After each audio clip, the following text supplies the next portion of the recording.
दोस्तों स्वागत है आप सभी का XYZ मैथ के नए वीडियो में। तो आज की वीडियो में हम बात करेंगे कि x की वैल्यू कैसे निकालते हैं। ठीक है, तो यहाँ पे आपको 4 दिख रहा है लेकिन एक नीचे 5 मैंने क्वेश्चन लिए हैं। ठीक है, तो 5 क्वेश्चन के माध्यम से मैं आपको 5 टाइप बताऊंगा कि अगर इस प्रकार के क्वेश्चन गिवन हो तो x की वैल्यू कैसे निकाली जाती है। ठीक है, तो इससे पहले आप अगर पिछली वीडियोस को देखना चाहते हैं, फ्रैक्शन समझना चाहते हैं, डेसिमल समझना चाहते हैं या फिर प्रतिशत वगैरह कुछ भी सीखना चाहते हैं तो डिस्क्रिप्शन में लिंक है, उन वीडियोस को देख सकते हो। ठीक है, तो चलिए आज का क्वेश्चन स्टार्ट करते हैं।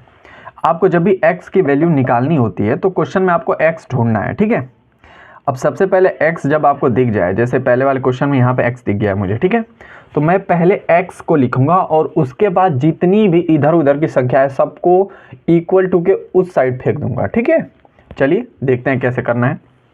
सबसे पहले यहाँ पे मैंने x लिखा,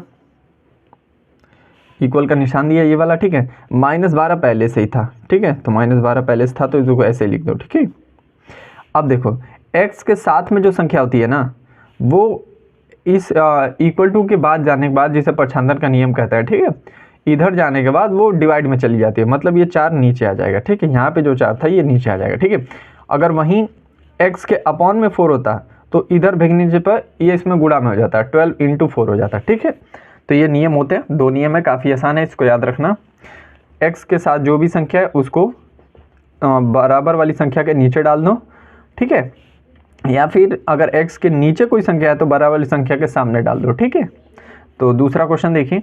अभी आपको इसको आराम से काट भी सकते हो, आपकी मर्जी है। जैसे कि यहाँ पे 3 बार में आ जाएगा -3 आपका, क्योंकि ये माइनस पहले से था। ठीक है, तो माइनस छोड़ना नहीं है। ठीक है, साइन का यहाँ पर हमेशा ध्यान देना है। तो ये आपकी वैल्यू हो जाएगी -3 आंसर। ठीक है, x की वैल्यू आ गई आपकी -3।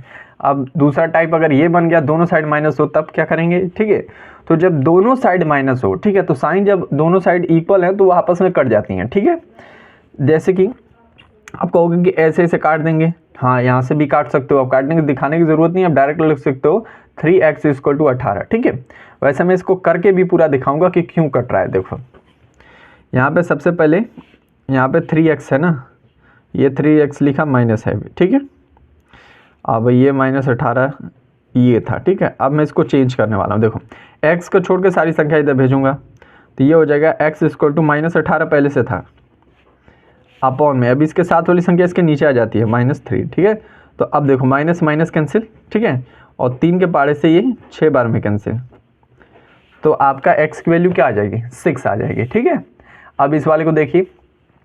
अब ये इसमें क्या करना है आपको, सबसे पहली चीज़ इसमें आप ध्यान से देखेंगे तो इस साइड 0 है। ठीक है, तो घबराना नहीं है, बिल्कुल वही नियम चलाओ। ठीक है, तो ये हो जाएगा आपका x = 0 पहले से था। ठीक है, -5 ये नीचे चला जाएगा। ठीक है, ये वैल्यू बनेगी। अब एक बात हमेशा याद रखिएगा कि जब भी आपको किसी संख्या से 0 को भाग देना है, जैसे -5 को मुझे 0 में भाग देना है। ठीक है, तो जब भी कितनी भी बड़ी संख्या को 0 से भाग देना तो वो संख्या 0 ही हो जाती है। ठीक है, और या फिर किसी संख्या का अगर आप 0 में गुणा कर दें तो वो भी संख्या 0 ही हो जाती है। ठीक है, ये दोनों 0 का नियम है, इसीलिए 0 को हीरो बना जाता है। अब ये वैल्यू हो जाएगी आपका 0। ठीक है, ये भी क्वेश्चन खत्म, x की वैल्यू यहाँ पे 0 आएगी। अब चौथा देखिए। अब चौथा में क्या कह रहा है कि 5x = 12। ठीक है, तो वही सबसे पहले x को छोड़ के बाकी संख्याओं को एक साइड करेंगे सारे को।